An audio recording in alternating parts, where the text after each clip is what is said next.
Hey, this is Buff Bagwell, and you're watching the Card Subject Change podcast. Check it out.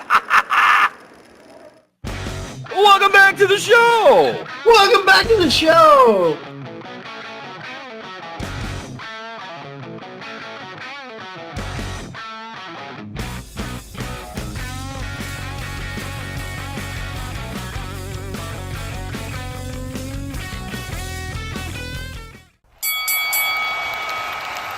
And now, your hosts of the Card Subject to Change podcast, the For Frequency's Sake Tag Team Champions of the World, the Wizard CZ, and Never Wrong Nick Bull.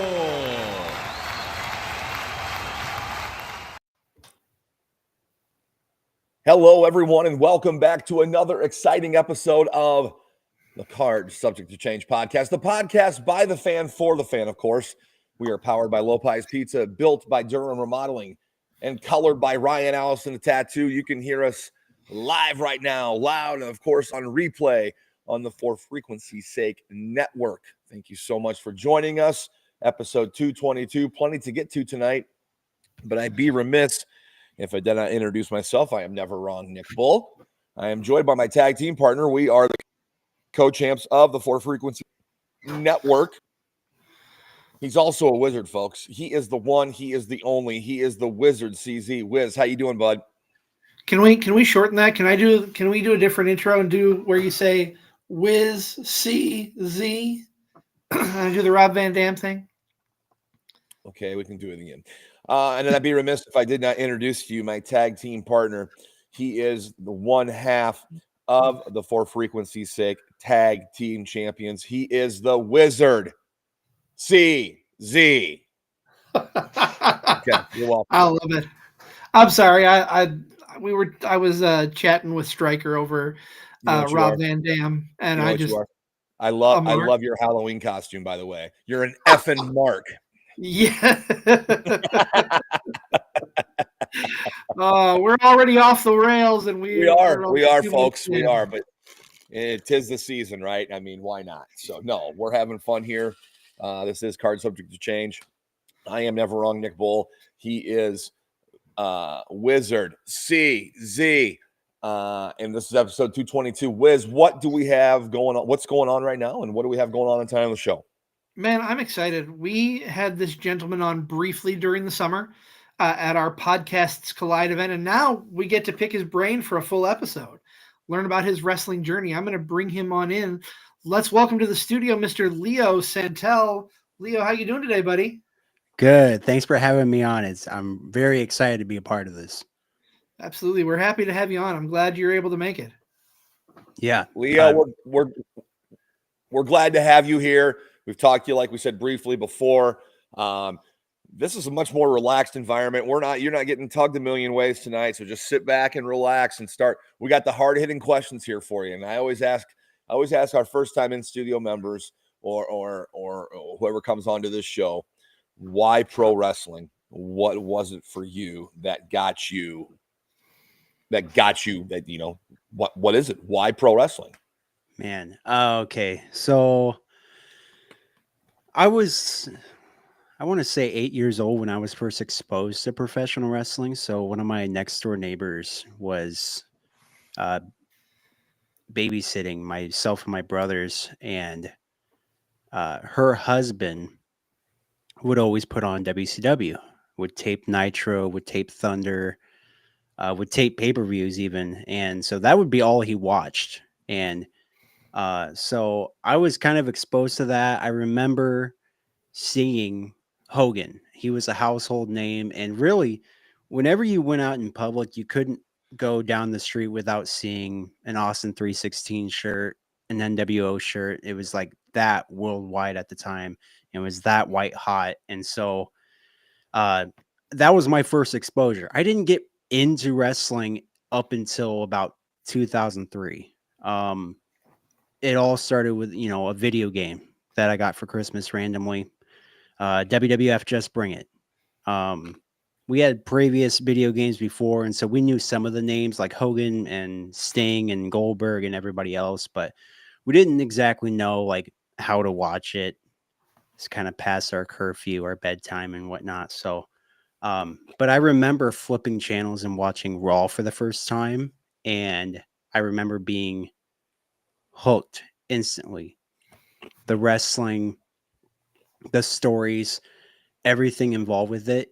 You didn't want to miss anything else and you didn't want it to end. So that was kind of what hooked me in.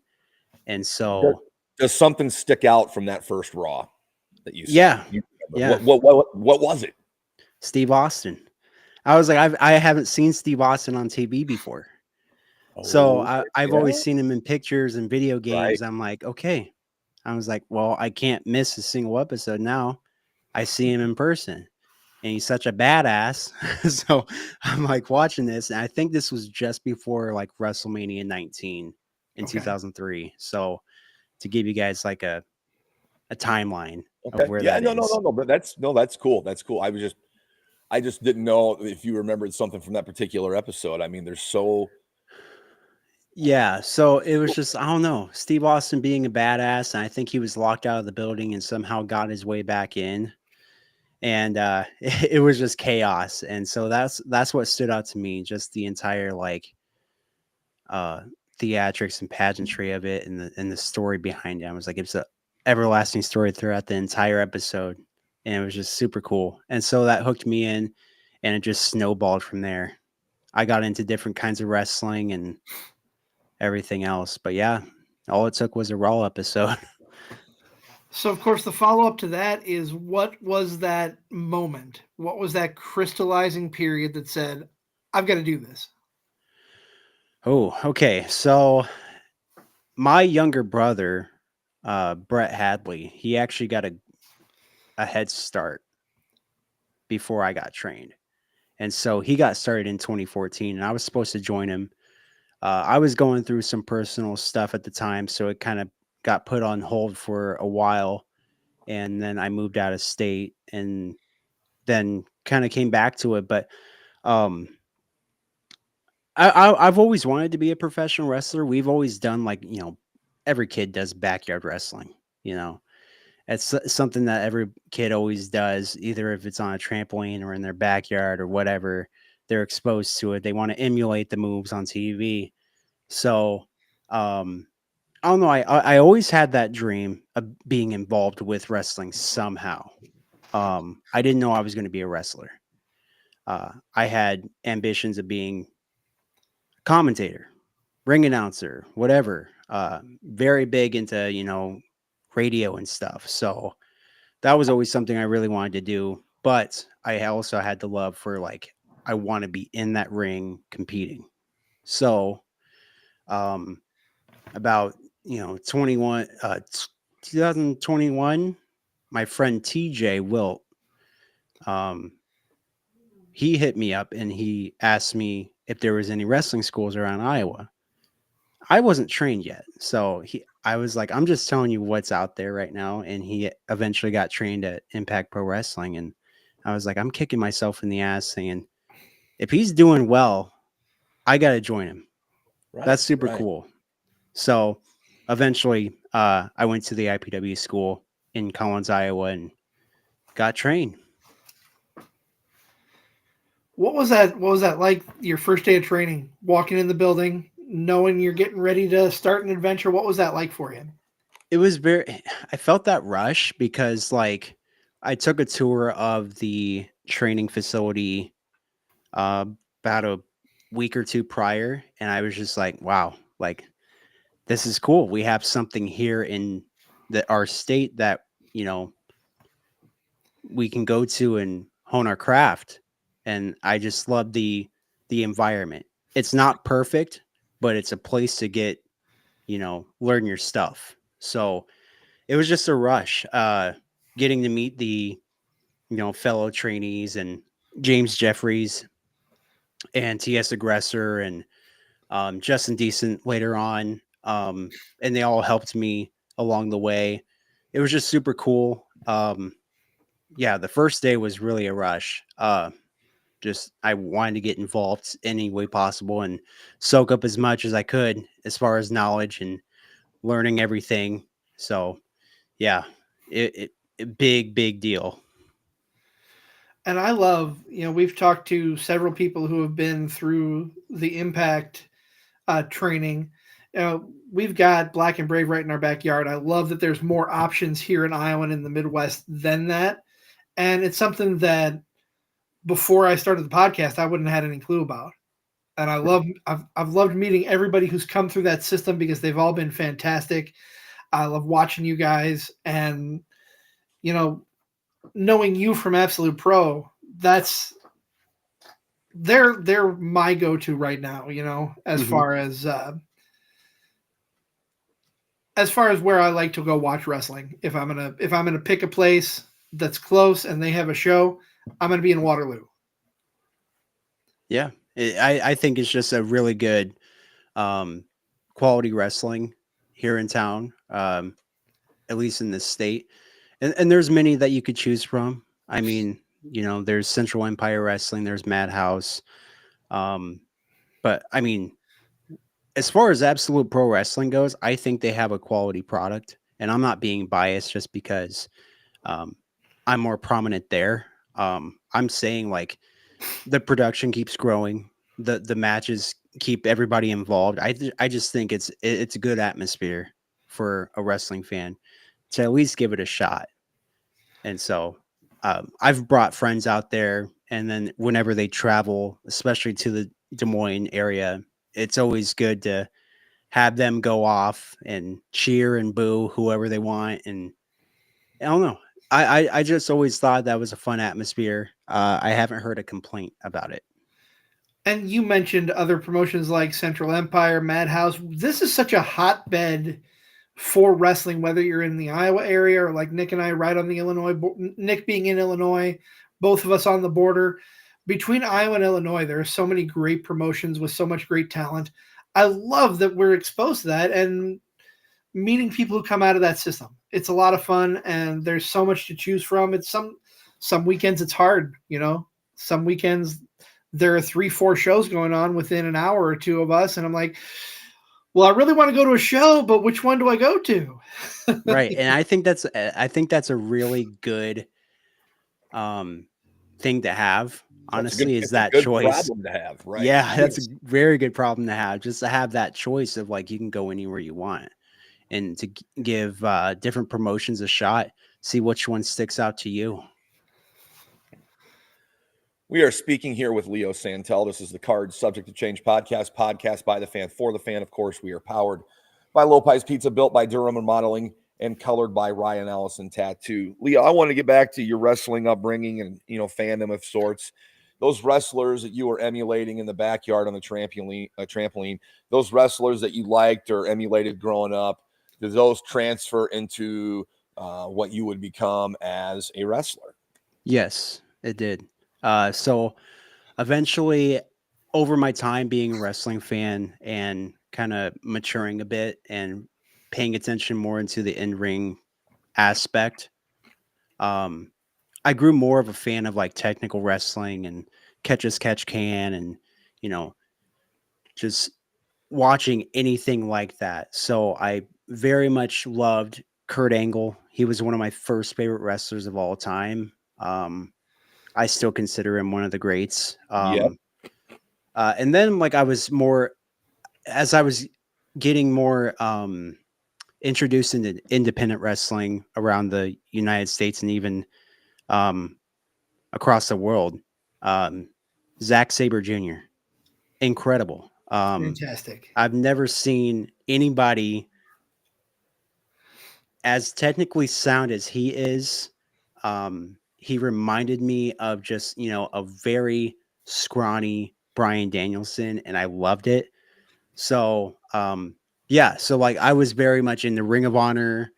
I got all the tapes and watched them nonstop. So I was very much into that sport-like style, technical, and just like straight down the business, kicking ass. So I always loved stuff like that. So like Angle, Benoit, Danielson, stuff like that. But yeah, that definitely came forth after I was, done backyard wrestling, wanted to take it more serious. It definitely helped build my arsenal of moves for my pro wrestling career. Let me just ask, what era of Ring of Honor did you start off in? Who were the major players? Okay, so when I was first introduced to it, it was around 2005. Okay. So yeah, so I was paying attention and I was reading, dirt sheets, whatever I could to get the results because I didn't have access to purchase the tapes at the time. So I was always trying to look on YouTube wherever I could. One of the first matches I remember seeing was Samoa Joe versus Kenta Kobashi. Before you go further, I'm going to use this opportunity to give a cheap plug. When we have our Wrestlebacks at the beginning of November, that is the match that we are reviewing. That is so cool. Yeah, absolutely fell in love with that match. And to think like you don't need any commentary behind it. You just had the fans speak for itself. And it just like the atmosphere in that room cheering on Kenta Kobashi, who when I read up on it, he wasn't expecting that kind of reaction coming from Japan, which is a huge deal. And he was like, nobody's going to know me. And Samoa Joe's like, no, everybody's going to know who you are when you walk through that curtain. So I remember watching that and falling in love with it. So I dove deep into that. So it was like Samoa Joe, Bryan Danielson, Punk. I had to kind of work my way backwards too to kind of catch up on the last few years, but it was always a quality product for being an independent promotion just out of Philadelphia. But yeah, so I have like a ton of tapes from like 2002 through 2010. That was my era right there. Guilty. Got a box full of them, dude. Me too. You're right in my wheelhouse. I hate to admit this. I had a box full of ROH DVDs and it got lost somewhere in a move. Oh no. So one of my favorite matches from when I started in ROH was the Briscoes versus Steen and Generico, the Ladder War. And my goodness. I got a month of Honor Club. That match is not on there. Yeah, I couldn't find it either. It's on YouTube. So but I was so upset that match wasn't on there because that was one of the main reasons. I've got it in a box 10 feet behind me on DVD. And the aftermath, that what they call the blood edit, Jimmy Jacobs in the start of Age of the Fall, that is one of my all-time favorite moments in professional wrestling. And poor Jay Briscoe hanging upside down with his blood dripping on a Jimmy. Oh man, that is a visual that I am never going to forget. Yeah, goosebumps for sure. What was your reaction after watching Joe and Kobayashi for the first time? Ooh, it kind of like lit a fire. Like I always wanted to emulate that match. I love the hard striking and just like the stiff, and also it also introduced me to more Japanese wrestling, which I fell in love with as well. So diving deep into like All Japan, New Japan, and Pro Wrestling Noah, that catapulted a like obsession with like just like finding more stuff than just like stuff that's here in the United States, like WWE and TNA. That was really the only accessible things that we had at that time. So finding more stuff like that, and then Ring of Honor, introducing fans to, overseas product, which is really cool. But yeah, like that was just like one of those moments like where you fall in love with that stuff. Like you want to be involved with that. You want to hear that reaction. And it's just such a different environment from here. Some of the things you see here in the States, especially if you're watching the bigger promotions, what WCW, WWEF at the time, whatever, or AEW, and AEW kind of brings some of that stuff nowadays. But back then, it's such a different atmosphere, different style of wrestling. And it's something that I just love to soak in when I can. I don't watch as much as I'd like to, but definitely good to soak in for sure. Oh yeah, I agree. getting back to a couple things you said, we're talking here with Leo Santel, Card Subject to Change podcast. I'm guessing you love the Danielson Zack Sabre Jr. match from Forbidden Door. Was it a Forbidden Door? Yeah. That match was amazing. Yeah, amazing. Probably one of my favorite matches of all time watching live. I always try to go back to it, and it's just like incredible. That was always a dream matchup that you wanted to see. And then all of a sudden, you're seeing it on pay-per-view, and I still regard it as one of my favorite matches of all time. Fantastic. I love it. Well, gentlemen, we're going to take a quick time out. We've got to pay dues to our friends over on the For Fantasy's Sake podcast. They've got their 100th episode coming up, so we'll come back in just a minute after we hear a little news about For Fantasy's Sake. Big news, fantasy fans. We are hitting a huge milestone, the 100th episode of For Fantasy's Sake, and we're going back to where it all began, Kavanaugh's Hilltop Bar and Grill in Rock Island. Mark your calendars, Sunday, November 16th, 10 to 11:30 a.m. Join the crew for football talk, fantasy insights, laughs, and a little friendly banter as we celebrate 100 episodes and dive into the rest of the fantasy season. Expect giveaways, league chatter, and maybe even a few surprise guests. Grab a drink, hang out, and be a part of the live recording at the bar that's been our home from the very start.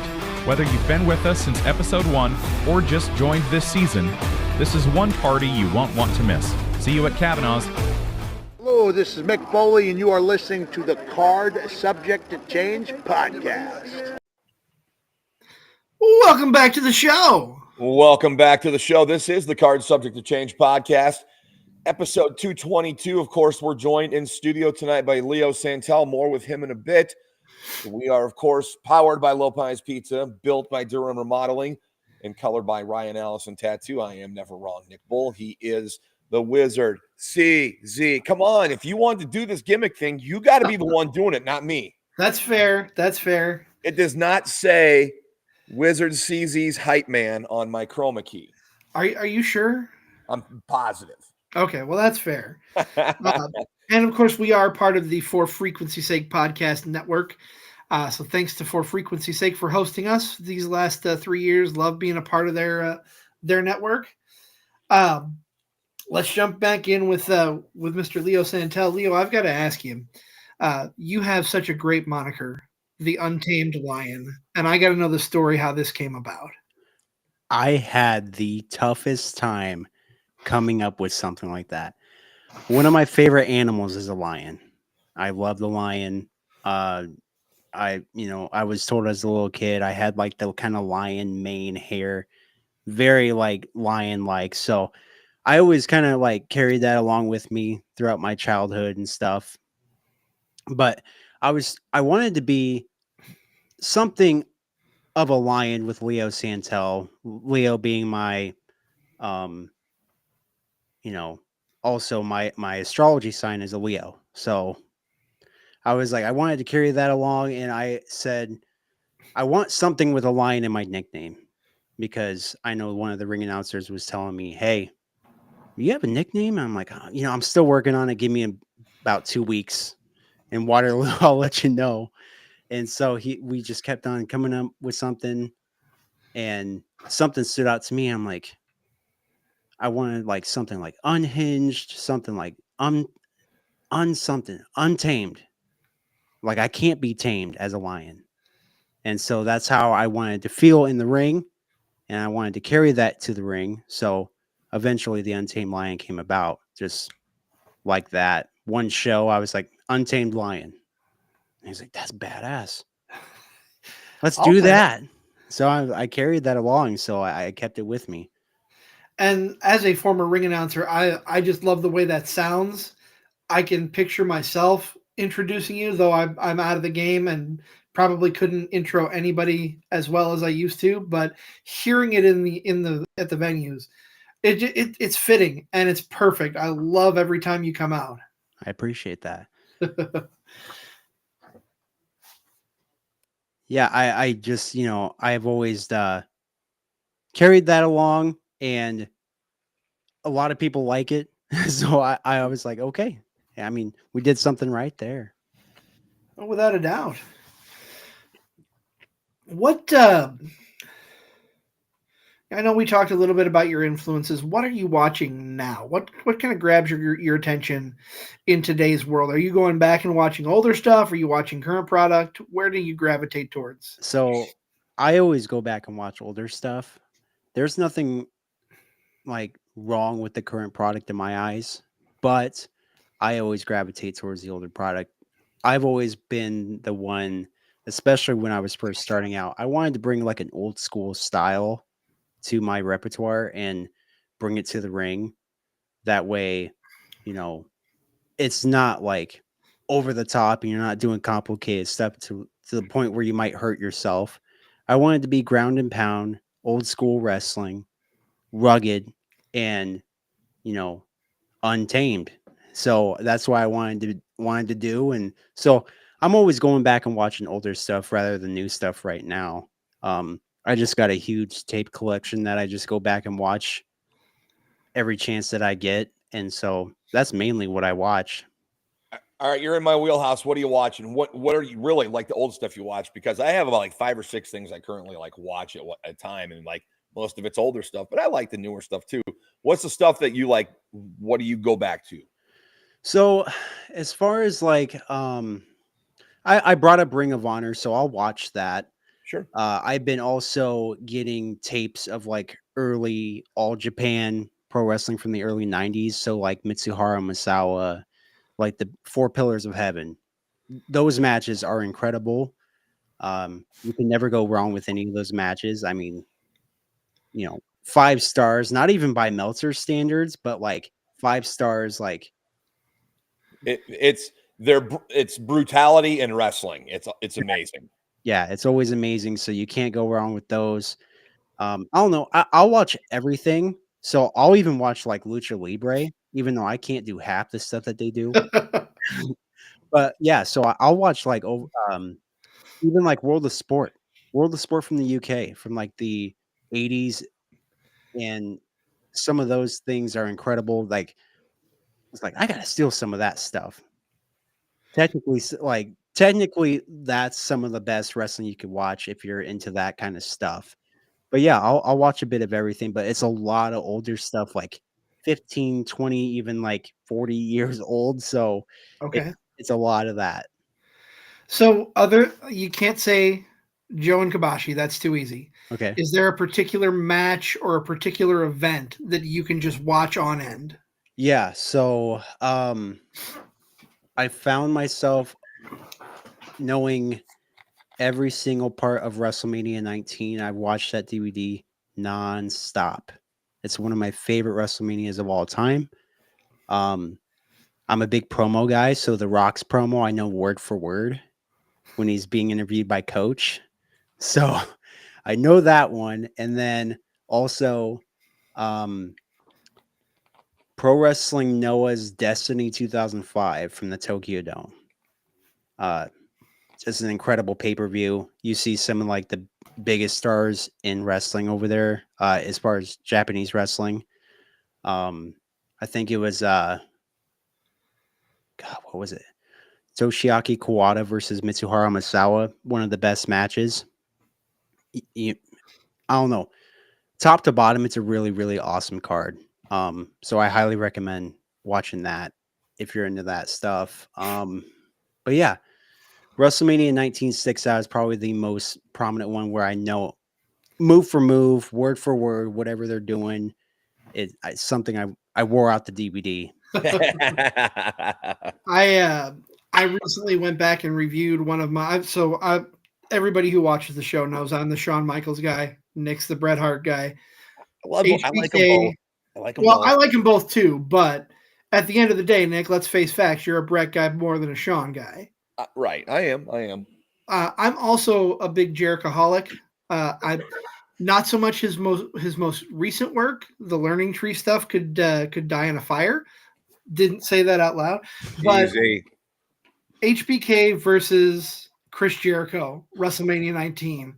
Such an outstanding match. And what a build. What a build to that match, too. Yes. I loved it. It's like Jericho trying to emulate Shawn Michaels when he was younger, but he was like, no, I was trying to be the first Shawn or the next Shawn Michaels. I'm focused on being the first Chris Jericho. And it's just like that build was incredible. I loved it. I loved that match. I loved the build to that match. I watched Raw like religiously, and that was one of the things I was looking forward to throughout that era. Such a great experience. Well, Like I said, and Shawn Michaels matches were can't miss at WrestleMania. Yeah. Yes. And adding Jericho to it was so much better. I know which CZ and I got a buddy, Don. He loves WrestleMania 19. He only likes WrestleMania 3 is his favorite and 19. And I love 19. And I'm not going to rip on 19, but there's one thing in 19 that just infuriates me. And that's the night Booker T should have beat Triple H and become the champion. By that far. was the night. That was the time. That would have been the time to do it. Wouldn't have hurt Triple H at all. It would have been the time. Otherwise, I think it's a perfect show. I love it. Yeah, exactly how I feel about that too. Booker T should have won the World Heavyweight Championship. I didn't get to watch it live, but I got the DVD as soon as it came out. But I remember watching the next night on Raw, confused. I was like, 10 years old. I was like, Booker T should have the belt right now. What happened? Yeah, what happened? I It was know. building to the point where I'm like, oh my gosh, Triple H won. So I don't know. I was upset. And even as I matured as a wrestling fan, it's just like it infuriates me as much as I was a kid. And that was part of the quote unquote reign of terror of Triple H at the time, which lives in infamy. I mean, I will give Triple H his flowers all day up and down. He's a great wrestler. He's done a lot for the business recently, but yeah, he would have done wonders putting Booker T over at that WrestleMania. 100%.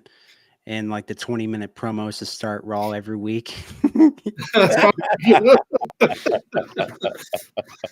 That's how some of our episodes are. Nick cutting a 20-minute promo. Easy. No, it's never lasted 20 minutes. I kid. Okay, so we being card subject to change, we like playing some fantasy booking. So let's put on our fantasy booking caps. We'll start here. Dream opponent. Living or dead? Either or both. Both. Oh my gosh. Both, yeah, both. Okay, currently living. I would love to work Jonathan Gresham. I think he has a smart mind as far as like technical ability. I have always loved his work. He was always somebody that I kind of like thought of as a dream opponent down the line.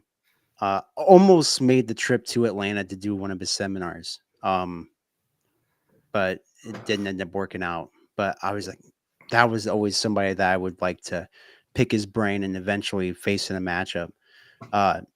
Somebody who's not with us anymore would probably be Mitsuharu Misawa. What a legend. He's like, every time I watch one of his matches, he's just, incredible. But there's so many that I could choose from, but like that would be one off the top of my head. Right. No, those would be great. Do you know how I learned about Mitsuharu Misawa? Ring of Honor. Yeah. Honor. Like that's yeah. Ring of Honor, like when we were talking about that earlier, that was my gateway to independence. That was my gateway also to Japan. Yeah. I knew Japan existed, but I didn't know the different, companies and whatnot. But yeah, I feel very, very strongly about like my introduction to not only just, American independent wrestling, but it was my introduction to, Japanese wrestling. Yeah, and that was one of the reasons why I loved Ring of Honor, is because it introduced me to so much like Dragon Gate Pro Wrestling. Yes. Yeah. Yes. That stuff is insane. They're so quick. And it was just, I know they did like a Dragon Gate USA here, especially around the Midwest, like Chicago. I went to one of their shows. Area. Did you? I did. Oh my gosh. That'd be incredible. But yeah, so like, such a good introduction to like getting people introduced to like different kinds of product from all over the world. And Ring of Honor did really good with that. And that's the thing with wrestling, is not only things like ROH being a gateway to other wrestling. It's such a buffet of different things. There's something there for everybody. I know we've said that multiple times on the show, but there really is something out there for everyone's taste. Mm-hmm. Whether it's comedy, whether it's hard hitting, whether it's high flying stuff, you can't go wrong. That's true. That's true. There is something for everybody. It's always a stacked card. Is there a match that you would pull up to show someone who has never seen pro wrestling to get them to say, "Oh, I got to watch more of this"? I think one that sticks out in my head would be any of the Rock versus Austin matches. I think those are. You have two of the biggest icons in professional wrestling, and the biggest rivalry in the world. Two household names and two people that hated each other for the longest time, and they had three amazing matchups at three different WrestleManias. If I had to pick one personally, it'd probably be their final one at WrestleMania 19. I just absolutely love that one. Mine would be 17. Yeah, but they're all fantastic. Two stalwarts and stars of the business at the time. Yeah, that's a great answer. I love it. the only reason why I won't pick 17 is because of the Austin heel turn. That's fair. I can push that aside and just focus on the match, but that's fair. That's a good point. The heel turn that probably never should have happened. Right. But really, all in all, like any of their matches from any of the WrestleManias that they've faced in any of the three, must watches, honestly. Oh, for sure. And thinking about Stone Cold and Rock, I mean, those guys were two of the guys that you could say, houses were sold because of their name coming to town. That's true. Everybody went to see what Stone Cold was doing. Everybody went to see what The Rock was doing. And if they didn't go to it, they tuned in for it. Like, you had to know what those two guys were doing each week. Hell yeah. Yeah, for sure. Those guys did so much for the business, and their matches are excellent as well. Yes. Yeah, they had a lasting effect on my fandom as well. So, and what I carried on as far as even my, when I cut a promo in the ring, I'm trying to emulate ECW Steve Austin. Like, I can't get enough of watching his stuff. It was just so creative, and he was so frustrated at the time. But they've always had incredible mic work too. You can't forget about that. Without a doubt. Speaking of mic work and kind of going into the story side of things, we're doing some fantasy booking. Is there a story that you could see yourself being a part of in history that you think you could improve on? Oh gosh. Or just one that you'd want to be a part of to be there for the magic of it? Man,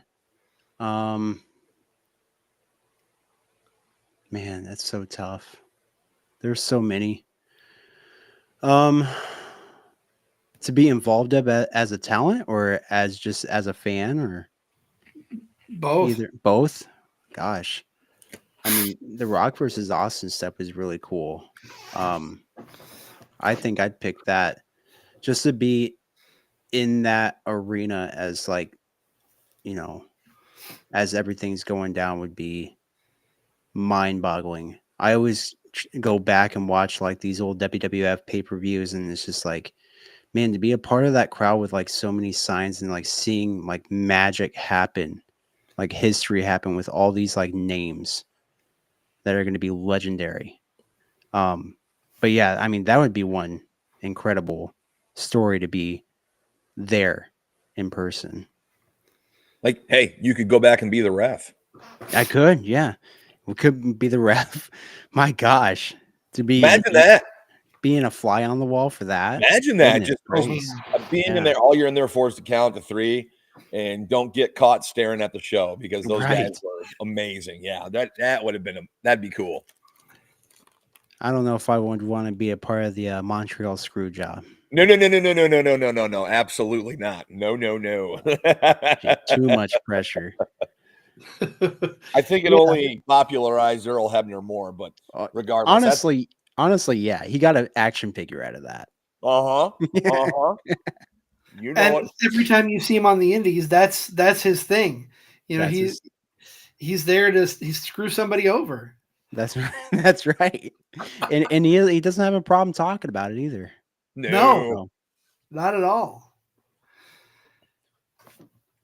Well, we've talked plenty with Santel here about his fandom. Let's talk about him as a wrestler a little bit. Yes. Of course, we talked about you starting out wrestling, but Mhm. What was it? What was it? You got in the door, you got training. What made you stick with it? What made you become, the person, the in-ring character that you are? Some influences and maybe some stories from along the way. Yeah. So I always wanted to stick out as far as like my character. I always wanted to be like this serious, bringing old school wrestling back to the modern era is what I wanted to do. Sure. Emulate some of the greats from like the 70s, 80s, like Nick Bockwinkel. Somebody told me like, I was promoting a match that I had. And he was like, "Oh my gosh, that reminded me of a Nick Bockwinkel promo from AWA." I'm like, "Whoa, that actually means a lot to me," because I went back and watched a lot of his matches from AWA from the 80s, and it was just like that was a big deal. But yeah, sticking with it was a big thing. I think it was just a lot of discipline. Something I wanted to do because it was a now or never situation. If I didn't do it now, it was never going to happen in my eyes. So I stuck with it, and I really just wanted to be the best that I could, and still progressing and doing the best that I can, and doing a lot for different companies that I work for. And that I want to transition from that a little bit. I want to hear more about your wrestling, but over the summer, Convergence Heroes for Hudson, an event for your family. Don't want to focus on the tragedy that happened there. Everybody who's heard knows. What I want to know, now that we're a couple months out of it, I asked you the same thing at the show, but now that we're past it and a couple months out, what did that mean for the brotherhood of Iowa wrestling to come together for you and your family? That's it gets me emotional thinking about it, because like you had so many different, there's a lot of egos in professional wrestling. I think everybody put their egos aside to come together, and like that's such a big deal. They didn't have to be a part of this. They chose to be a part of this, and they did that out of the kindness of their heart to benefit my family. And to do that, I am eternally grateful to this community, because they've done so much for us, um that I can't repay them in any capacity. I'm just eternally grateful. It just means so much to me, and it literally comes up at least once every day, in conversation, or a thought, or something like that. But that was such a huge deal, and I don't I'll never forget it for the rest of my life. That was such an incredible night. That was beautiful. Just super emotional, but everybody coming together, and just the atmosphere was beautiful. Couldn't ask for a better night. And the main reason I bring that up, you talk about working for all these other promotions. Wrestling really is a family. That's the main reason I wanted to ask you about that. Now that we're a couple months past, because you talk about all the different places you work. We could go into each individual company that you're working for, but it's really just the family atmosphere wherever you go. And I found that to be very prominent in most places that I've been. I agree. Every locker room that I've stepped foot in, there's a brotherhood, a sisterhood, and it's everybody takes care of one another, um, to the best of their capacity. Whether it's just a simple "Hey, how you doing? How's life?" And then just working together, keeping each other safe, and still kicking ass. Yes. And it's just good to hype each other up, and making sure we're putting on the best matches for the fans. And I don't know, it's just I always love coming together and going to a show, and even if I'm not booked, it's a family reunion for real. It's just so many good people that I've met over the years. Speaking of kicking ass, where do you see yourself kicking ass in the next few years? I don't know. I slowed down quite a bit this year just because of everything that happened. I hope to pick it back up, and I always wanted to travel further outside of Iowa as well. Kind of pick up back where I left off about a year ago. I traveled. I got to travel to around the Midwest. I got to go to North Dakota, South Dakota, Minnesota, and I was like, I've never imagined I would wrestle that north of Iowa. So, and then just wrestling for more companies here, showing up to shows and being a part of something.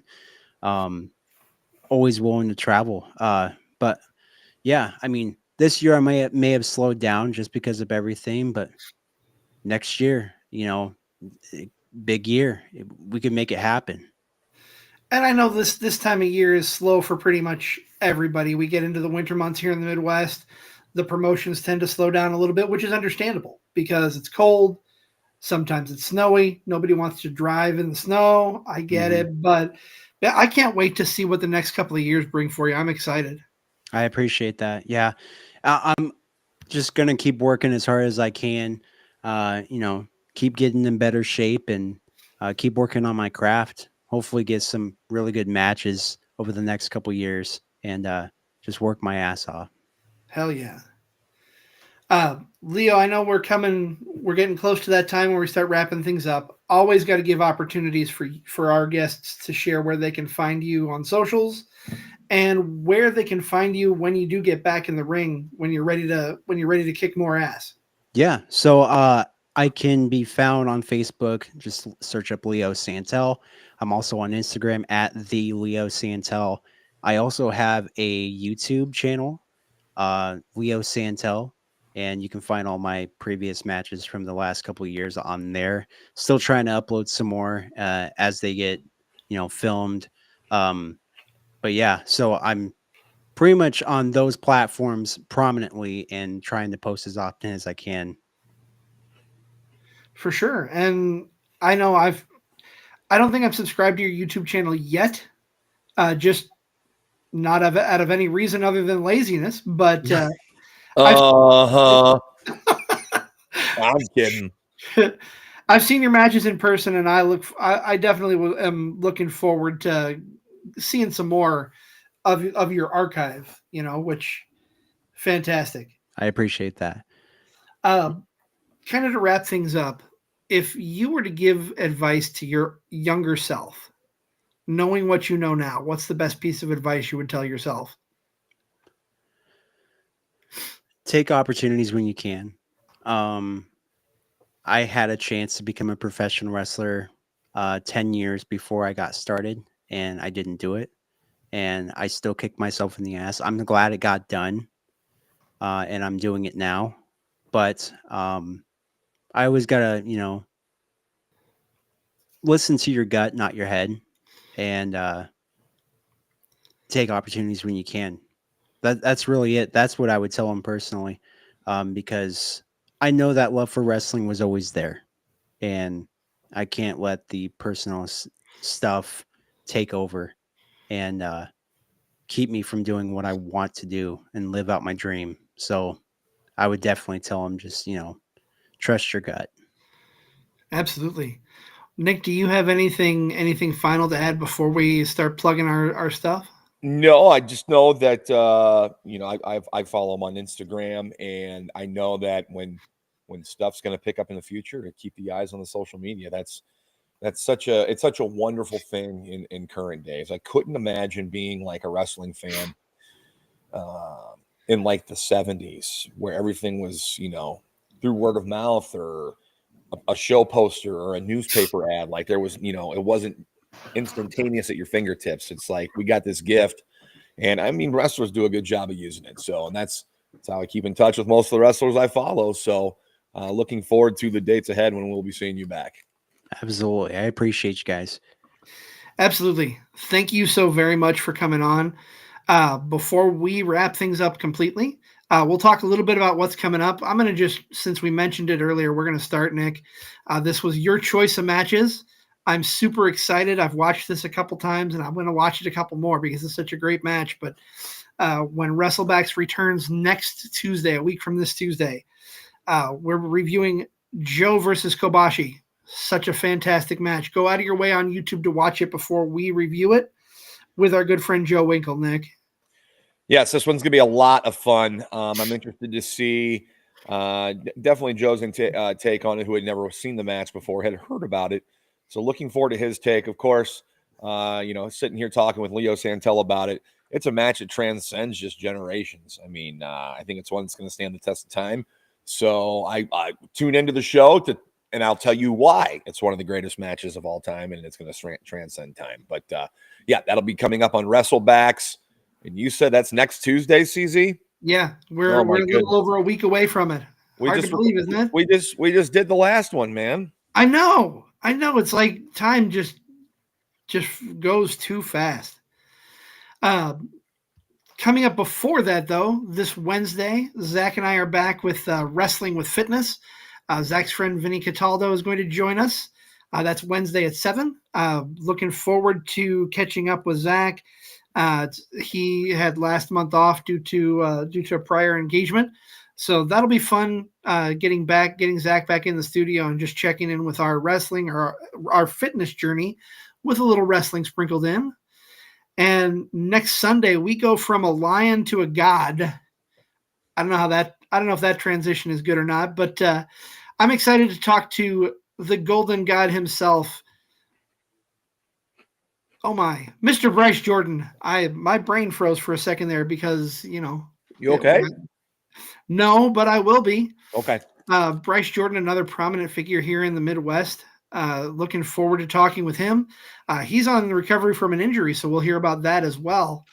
But unless you have any final thoughts, Nick, I think that puts a bow on this episode. Nope. Had a great time tonight chatting with Leo. Of course, I love, talking anything wrestling, but most importantly, I like getting guys and gals in here and seeing what they like to watch and stuff. So selfishly, I can go watch some of that stuff now. So it's kind of evergreen for me. But no, had a good time tonight, and it was great to get you in here. After we talked to you briefly before, good to get you sat down and just get in a room and talk about wrestling. Yeah. I appreciate you guys having me on. This was a really good time.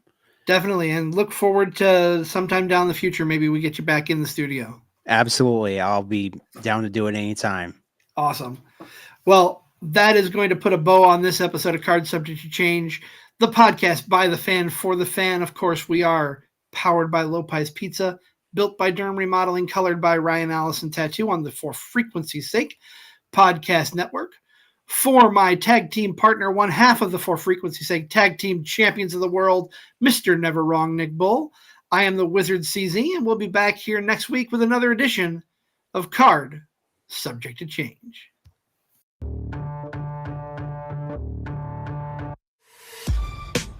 This has been a For Frequency's Sake Podcast Network production. For more great content, subscribe to For Frequency's Sake on YouTube, Facebook, and Twitter.